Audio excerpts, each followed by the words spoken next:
देखिए देवियों और सज्जनों, अब हम धीरे धीरे भक्त प्रहलाद के प्रसंग में चलें। ये सब सारी कथाएं, ये जो भजन, ये जो प्रसंग हम आपको सुनाते हैं सिर्फ इसीलिए हैं कि आपकी उदासी मिट जाए, क्योंकि भक्त को कभी उदास नहीं रहना चाहिए। कभी उम्मीदें उधड़ जाए तो बेझिझक चले आइएगा। कभी उम्मीदें उधड़ जाएं तो बेझिझक चले आइएगा। हम भी हौसलों के दर्जी हैं, मुफ्त में रफू कर देंगे, पर उदास मत होना, उदास मत होइए। अपनी पत्नी कयाधु से कहता है, हिरण्यकश्यपु मैं तपस्या करूंगा, मृत्यु पे विजय और वरदान प्राप्त करूंगा। कयाधु डर गई, ये पहले ही दुष्ट है, पता नहीं क्या करेगा। उन्हीं के घर प्रहलाद का जन्म हुआ। कथा तो प्रहलाद ने सुनाई अपनी कक्षा में बैठ के। वो गया, हिरण्यकश्यपु जैसी तपस्या करने गया तो देवताओं को लगा कि ये इतना दुष्ट है और अगर इसने मृत्यु पे वरदान प्राप्त कर लिया तो मुसीबत हो जाएगी। तो उन्होंने अपने गुरु बृहस्पति से कहा कि आप कुछ करिए। तो बृहस्पति जी पेड़ पे तोता बन के बैठ गए। इसने तपस्या शुरू करी और तोता बोला नारायण नारायण। इसको लगा जिस नारायण को मिटाने के लिए मैं तपस्या कर रहा हूं, ये तो उसी का नाम लेके अपशकुन हो गया। हाफ फूप करके परिंदे को उड़ाया, फिर आंख बंद करके बैठा तो फिर बोला नारायण नारायण। फिर उड़ाया, 2-3 बार सिलसिला चला। हिरण्यकश्यपु को लगा आज मुहूर्त ठीक नहीं है, आज कुछ ठीक नहीं घट रहा, वापस चलो। और जब वापस चलने लगा तो उसको याद आया कि जब मैं चला था तो मेरी पत्नी कयाधु से मैंने कहा, मंत्रियों से कहा, प्रजा को मालूम है मैं तपस्या करने जा रहा हूं और तपस्या मेरी पूरी नहीं हुई, खंडित हो गई। अब वापस जाऊंगा तो मंत्री पूछेंगे, समझा दूंगा, ज्यादा मुंह नहीं लगेंगे, प्रजा भी डर जाएगी। लेकिन घरवाली कयाधु पूछेगी कि क्यों जी तपस्या करने गए थे तो क्या हुआ, तब क्या जवाब दूंगा। पुरुषों को इस बात का बहुत तनाव रहता है कि घरवाली के सामने नीचा नहीं देखना। अच्छा, ये जो घरवालियां होती ना, इनका भी एक खाता होता है। ये एंड टाइम पे नहीं खोलती, बाद में बोलती, अरे रहने दो, तो बड़ी बड़ी बातें कर रहे थे, उस दिन गए थे तपस्या करने, फोकट लौटाए। घर पहुंचा तो कयाधु ने सवाल पूछ लिया, क्या हुआ। तब उन्होंने कहा, कयाधु तपस्या तो पूरी हो जाती पर नारायण नारायण करके अपशकुन कर रहा था कोई। कयाधु ने मनी मन सोचा, मेरे इस दुष्ट पति के मुंह से भगवान का नाम निकल रहा है, तो अगर मैं कुछ योजनाबद्ध ढंग से इसके मुंह से 108 बार नाम निकालूं तो मेरे भ्रूण में, मेरे गर्भ में जिस भ्रूण का स्थापना हो वो पक्का भक्त बनेगा। तो पूछती अपने पति से, क्या बात कर रहे हैं, आपने ठीक से नहीं सुना होगा। वो कुछ और बोल रहा होगा। अरे बोले, क्या समझती मुझको, विक्षिप्त समझती। वो नारायण नारायण कर रहा था, मैंने ठीक से सुना, वो तो काउंटिंग चालू कर दी उसने।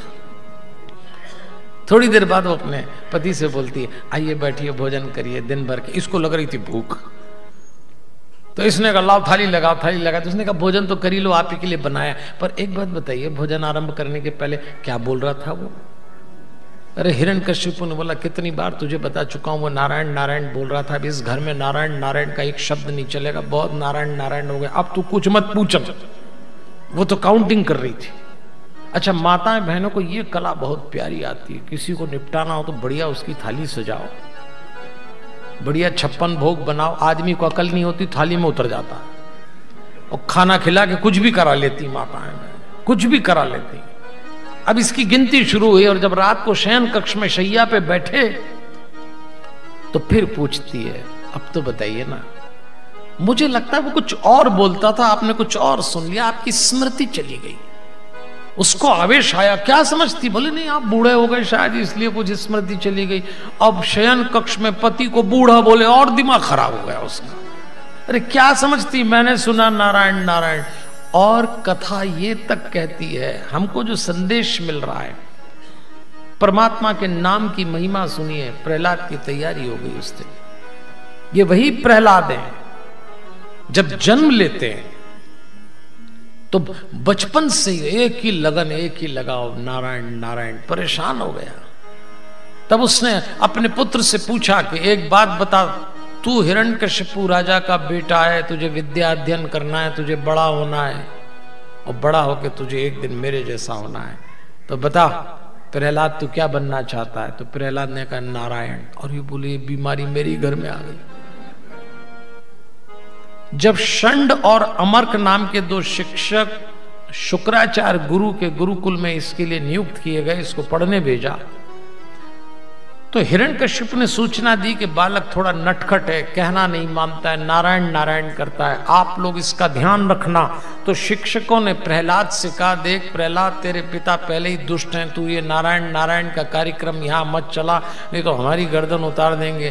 पर प्रहलाद को तो भगवान का आनंद आता। अच्छा प्रहलाद क्या करते, गुरुकुल में कक्षा में बैठ जाते और कक्षा में अपने साथियों से कहते देखो तुम भी बैठ जाओ जब अवकाश का समय होता, और कहते मेरे पास एक मंत्र है, इस मंत्र को यदि ठीक से जप लो तो कम पढ़ाई में भी अधिक याद रह जाता है और नंबर तो अच्छे आएंगे ही। अब विद्यार्थी को और क्या चाहिए, तो बोलते जरा मंत्र बता, तो वो बैठा लेते और मंत्र में बैठाने के बाद वो सब सुनते प्रहलाद से, और प्रहलाद उनसे बोलता बैठो मैं तुम्हें सुनाता हूं। Shriman Narayan Narayan Narayan Shriman Narayan Narayan Narayan Badri Narayan Narayan Narayan Badri Narayan Narayan Narayan Satya Narayan Narayan Narayan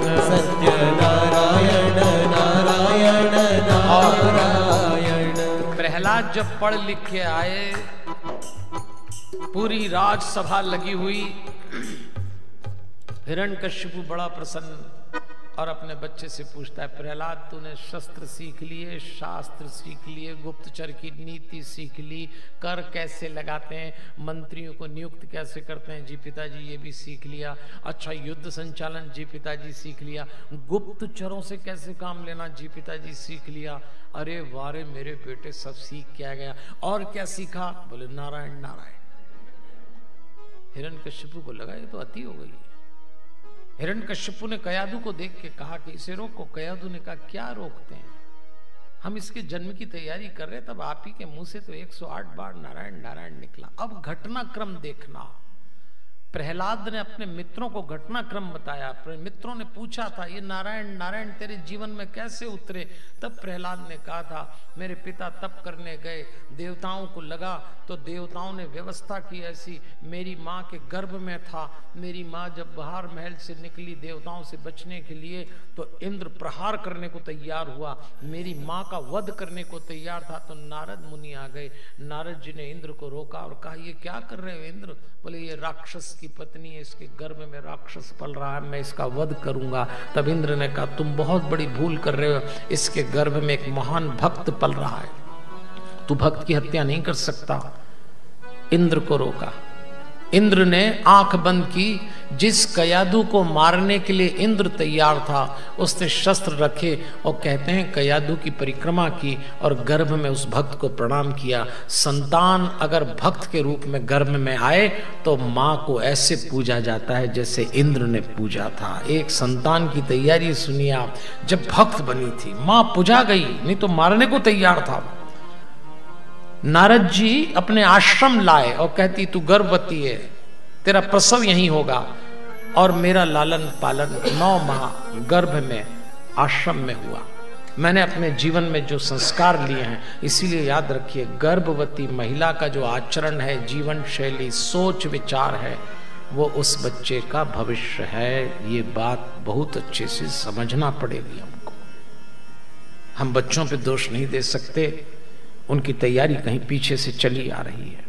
art of parenting का सूत्र है ये। नाराज होता है हिरण्यकश्यप और कहता है मैं तुझे दंड दूंगा, और दंड दिया। प्रहलाद को पहाड़ से फेंका, हाथी के पैर के नीचे अग्नि में पटका। नारायण बोलना बंद नहीं करते। एक दिन तो आवेश में आके हिरण्यकश्यप ने कहा प्रहलाद तू बार बार नारायण नारायण करता है, बता कहां है तेरा नारायण? तो प्रहलाद कहता है पिताजी अब पूछते हैं कहां है मेरा नारायण। मैं आपसे पूछता हूं कहां नहीं है मेरा नारायण। तब आवेश में कहता अच्छा इस खंबे में भी है? बोले हाँ पिताजी इस खंबे में भी मेरा नारायण है। दोनों हाथ उठाता है हिरण्यकश्यपु और जोर से खंबे पे मारता है तो खंबा फटा। अदृश्य अति अतिभूतम रूपम उद्वहम स्तंभे सभाम नम्रगम नम मानुषम। और भगवान नारायण खंबे में से प्रकट होते हैं। जैसे ही बाहर निकले आंखें सोने जैसी तपतपा रही, भौहें उनकी टेढ़ी हो रही, मुख उनका दारुण हो रहा, गर्दन पे उनके बाल लटक रहे, दांत और जबड़े उनके बाहर निकल रहे, जीभ तलवार की तरह लपलपा रही, नासिका गुफा बन गई, कान ऊपर उठ गए, शरीर स्वर्ग को स्पर्श कर रहा है, छाती चौड़ी, कमर पतली, भुजाएं शस्त्र हो रही, नख उनके आयुध जैसे, रोए चंद्रमा की किरण जैसी। निकलते ही भगवान ने एक थप्पड़ जड़ा, हिरण्यकश्यप गुणगंती लगाते गिर गया। फिर वो खड़ा हुआ, उसने शस्त्र उठाए, भगवान नरसिंह शस्त्र उठाते उसको खिला रहे हैं, अट्टहास कर रहे हैं। तब देवताओं ने कहा महाराज बस हो गया, इसे और न खिलाइए, ये बहुत दुष्ट है, इसने वरदान प्राप्त कर रखा है, ये किसी से नहीं मरेगा। तब गरज के कहते हैं नरसिंह भगवान, हिरण्यकश्यपु तूने वरदान प्राप्त किया, हम कहूं के मरे ही न मारे, तो सुन ले आज तू, न मैं मनुष्य हूं, न पशु हूं, न देव हूं, न दानव हूं, न शस्त्र से मारूंगा, न अस्त्र से मारूंगा, न ऊपर मारूंगा, न नीचे मारूंगा, न भीतर मारूंगा, न बाहर मारूंगा। बैठ गए राज सिंहासन पे, जंघाओं पे पटका नरसिंह को और अपने नख के आयुध से फाड़ दिया कलेजा, रक्त फैल गया। जय हो भगवान, जय हो। पूरा ब्रह्मांड जय जयकार करता है। नीचे पटक दिया, खून के छींटे से ब्रह्मांड भीग गया। नरसिंह भगवान की आंखें क्रोध से विकराल हो रही, उनके नेत्रों की ज्वाला से सूर्य ग्रह निस्तेज हो गया। जीभ से उस बालक को चाट रहे, उनके बाल के झटके से बादल तितर बितर हो गए। वो गर्दन हिलाते हैं तो विमान अस्त व्यस्त हो गए, उनके शरीर की हलचल से स्वर्ग डगमगा गया, उनके श्वास के धक्के से समुद्र क्षुब्ध हो गया, पर्वत उखड़ के उड़ने लगे। उनकी छवि देख के हिंसक पशु चिंगाड़ना भूल गए, पैरों की धमक से भूकंप आ गया, उनके तेज से दिशाएं दिखना बंद हो गई। देवता रुदन करने लगे, घबरा गए, ब्रह्मा जी के पास पहुंचे, महाराज इन्हें शांत करिए, महाराज इन्हें शांत करिए, अगर ये इसी रूप में रहे तो ब्रह्मांड समाप्त हो जाएगा। सब खड़े हो गए, ब्रह्मा, रुद्र, इंद्र, ऋषि, नाग, मनु, प्रजापति, गंधर्व, चाणक्य, सब आके खड़े। महाराज शांत हो जाइए, लेकिन नरसिंह भगवान शांत नहीं होते। तब ब्रह्मा जी ने कहा इन्हें कोई शांत नहीं कर सकता, इन्हें एक ही व्यक्ति शांत कर सकता है, ताप प्रशमयोपहि स्वपित्रे कुपितम प्रभुम। अब इन्हें केवल प्रहलाद शांत कर सकता है। ब्रह्मा जी कहते हैं बेटा प्रहलाद, तुम्हारे पिता पर भगवान कुपित हुए, अब तुम ही जाके इनको शांत कर सकते हो। छोटा सा बालक हाथ जोड़ के खड़ा हो गया भगवान के सामने, महाराज शांत हो जाइए, शांत हो जाइए। नरसिंह भगवान कहते हैं प्रहलाद मेरे सहन करने की एक सीमा है, तूने मेरा नाम लेना नहीं छोड़ा, तुझे पृथ्वी पे पटका, तुझे अग्नि में जलाया, तुझे जल में फेंका, हाथी के पैर के नीचे रौंदा, तूने मेरा नाम ले लिया, मेरी सीमा है सहन करने की, अब मुझे सहन नहीं होता, महाराज शांत हो जाइए। जब शांत हुए नरसिंह भगवान तो उन्होंने कहा प्रहलाद मैं प्रसन्न हूं, क्या मांगता है बेटा। और उस छोटे से बालक ने उस दिन नरसिंह भगवान से जो मांगा, देवताओं की आंखों से आंसू बहे, ब्रह्मांड रोने लगा। हाथ जोड़ के प्रहलाद कहता है महाराज अगर कुछ देना ही चाहते हैं तो मेरे पिता को मुक्ति प्रदान कर दे। सब रोने लगे। जिस पिता ने अत्याचार की सीमाएं लांघ दी हो, क्यों? गयादु का भक्त बेटा था। भक्त सारे निर्णय ईश्वर पे छोड़ता है, भक्त किसी से प्रतिकार प्रतिशोध नहीं करता। भक्त तो कहता है एक एक सांस उसकी लिखी और दी हुई है, किससे मांगेंगे। किससे बदला लेंगे? पिता की मुक्ति मांगता है और भगवान मुक्ति प्रदान कर देते हैं। यहां देवियों और सज्जनों, यही सोचने की बात है हमारे लिए, एक संतान अपने माता पिता को क्या नहीं देती है। कल आपने और हमने ध्रुव की कथा सुनी थी।